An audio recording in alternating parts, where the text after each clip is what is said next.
So, like, question to you then, Chris, because obviously in our circles, a lot of people we know came to Japan or moved to Japan, like somewhat based on their love for anime, and that's us included. So, like, why did you choose to move to Japan if anime wasn't like a big reason or any reason? That's asked a lot. I always feel like guilty by coming to Japan and not knowing anime or otaku culture. It's fine. It's not it's I just growing up, Japan was everything to me. It was such an amazing, mystical, wonderful country. Everything I used, everything I did, every craze was Japanese in some way, from Pokemon to Nintendo, Sony. My first camcorder that I often used was Sharp and Panasonic after that. Like, I don't know, Japan always felt like a country I wanted to try and visit and go to. But being British, if you look at a map of where Japan is, where the UK is, it's like, oh, we're not going there.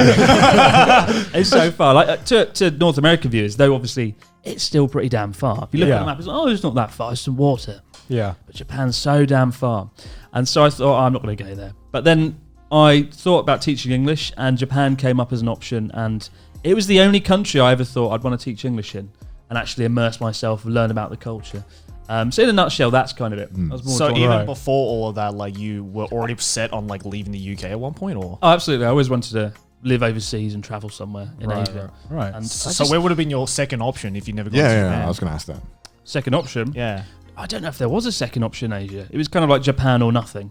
Oh, okay. Oh, wow. Just Japanese culture really excited me, like all the stuff I've seen about it. But because I watched your first video last night, I was doing some research and the vibe you gave off almost was like, all right, lads, I'm in Japan. You know what I mean? Like, I've just landed. Lads on it tour. was just kind of like, oh, I just ended up in Japan. Might fuck around and stay a little bit. You know? That's why I got the impression. I just thought it was like a thing where you were like, all right, fuck it, might move to Japan. You know, that's kind of like the vibe I got from the video, I guess. But obviously hearing that, I'm like kind of shocked. But then I could also see a British person not wanting to seem like obsessed with something because that's uncool in British culture. Yeah. no, it's not that. I mean, the trouble is, like, most people that come to Japan are interested in the anime and stuff. Yeah, and I remember doing a Japanese class at university on the side, and I was like the only one in that class that didn't really watch anime. I was like, oh god, am I wait. I'm learning Japanese, and I'm the only one who doesn't watch anime. Yeah, I was the only one in the room, and I was like, oh god, am I going to work? Is this going to work? Like, do you need to know anime to live in Japan? You need to be into that sort of part of the culture.